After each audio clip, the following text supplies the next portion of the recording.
So this question, can you start a brand with no money? Short answer is yes.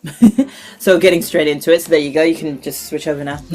But wait, before you go, please make sure that you stick around to the very end, because there's actually 3 things that you actually need to discover in order to be able to make sure that you do it in the right kind of a way that's congruent to you, your standards and your beliefs. Now, my name is Tanya and I'm the founder of the TNG Designs Group Limited and a branding specialist.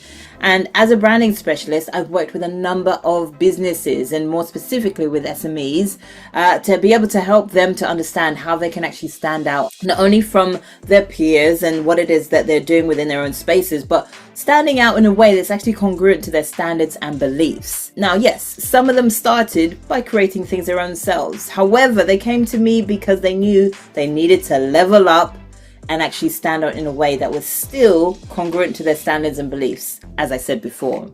Now, in order for you to be able to do that, I'd love for you to just go ahead and watch the rest of this video and continue to do so and continue to take in all the information that I share with you, simply because it will help you to be able to represent yourself in a way that, as I keep sharing, is congruent to you without, more specifically, losing yourself in the process. Because, folks, I see a lot of people out here trying to do it themselves, trying to DIY it themselves or design it themselves, as I like to say, and do so in a way that unfortunately doesn't match who it is that they are.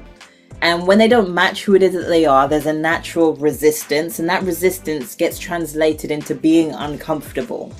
So if that sounds like something that you've been in the past, or you've copied somebody else's way thinking that it's also going to help yourselves, well, know that it's not going to last for yourself, and know that it's also not going to be able to push you out and actually build on the awareness that you're trying to build in a way that's congruent once again to your standards and your beliefs, because that's what's important. If you're not clear about you, well, then how do you expect others to be clear about you? So folks, get stuck into this video, and before you do, please make sure you go ahead and subscribe to this channel.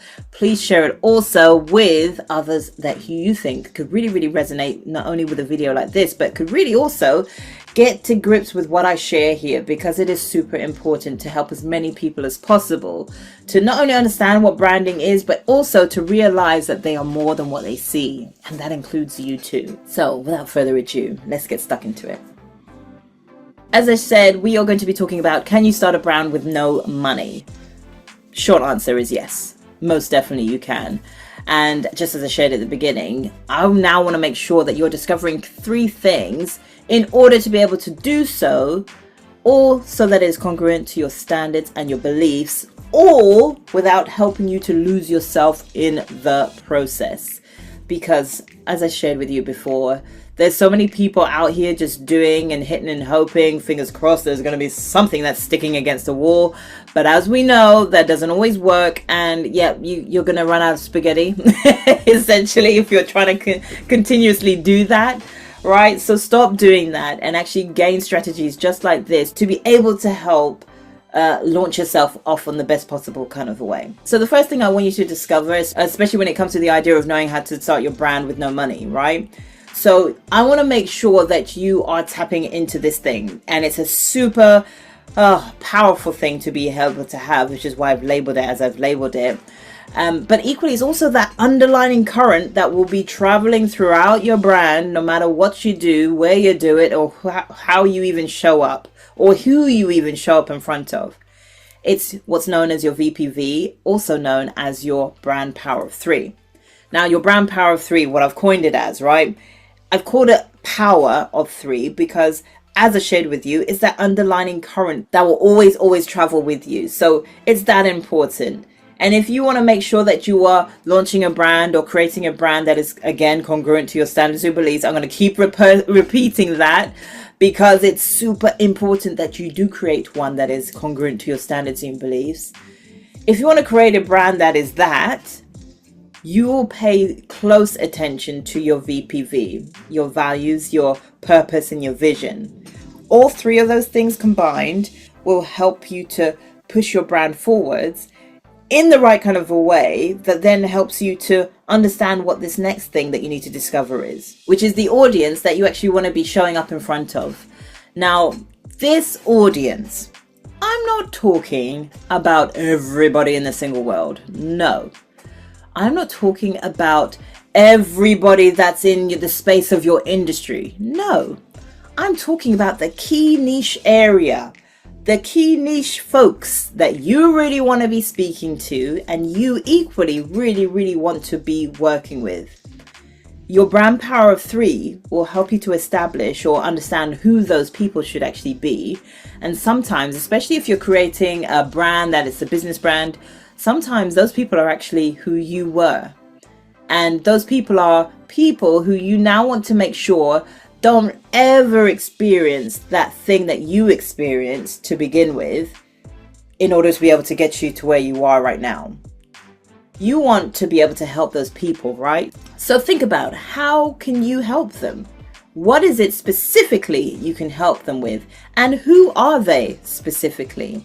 When you discover that aspect, that element, you're no longer going to be hitting and hoping against a wall that makes no sense to the average Joe, because your business, your entity, the brand that you have, personal or business in fact, it's not for them. It's not for them. And by the way, folks, that is absolutely okay. You are not for everybody and you weren't designed for everybody. And that's okay. Your business, your product, your service, what it is that you do for people, the awareness that you are trying to build is not for everybody. It is for a specific group of people that you really need to figure out who they are, simply because you want a message, or the message that in fact you will actually be coming across quite nicely off the back once again of your VPV. That's how important it is, your brand power of 3. That message will resonate with the right people. So discover who they are so you can make sure that you are talking to somebody rather than a brick wall. That part. So, speaking of brick walls, we want to eliminate brick walls altogether.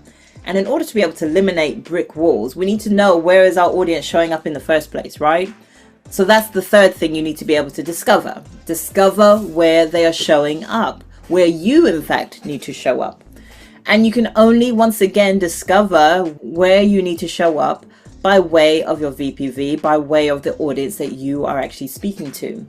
Because when you discover that, you'll be able to know exactly the spaces that you need to be showing up, whether it be online or whether it be live and in person. All these networking events that you know that always get fired at us, right? There's so many out there, but how do you know which one to specifically go to? Rather than burning yourself out and trying to knock all of them out in one go, why don't you pick the ones that are really resonating with your values, your vision, and your purpose?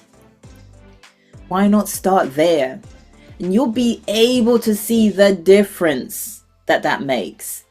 The minute that I literally just started homing in on key specific areas that really resonated with my own beliefs is the minute I started seeing the results that I was actually looking for. The results meaning the opportunities I was then receiving, the people that I was actually working with. And again, it was the people that I really wanted to work with. These elements that I've just shared with you, the things that you need to discover, are the ways I actually help my own clients too. And I want to make sure that you are getting yourself off to the best foot to begin with by way of sharing this stuff with you too. Because I know it works. And not only do I know it work, I've seen it work. And I want you now to see it work. And off the back of seeing it work, this is the next thing that I really want you to do as well. So now, underneath this video, there's a link that I want to make sure that you are clicking on. So when you click on that link, you're going to be taken to a window that will ask you just for a few details. And off the back of that, I'm going to fire over to you a checklist. Now, this checklist is going to be able to literally help you to hit it home when it comes to understanding your VPV, the brand power of 3. Equally, all these things that we've just talked about that you need to be discovering, and how to make sure that you're actually also showing up in the right kind of spaces that are congruent to your standards and your beliefs. It's important, folks, because yeah, if you're sick of running into those brick walls all the time, if you're sick of hitting and hoping, well, you're going to tap into this checklist and you're going to rewatch this video once again. And if you do actually get a little stuck on a few areas, reach out to me, DM me in my comment section specifically, and I'll be able to help you. And that being said, folks, please make sure that you go ahead and subscribe to this channel, share it with other people so they can get in on the action too. and I will see you on the other side.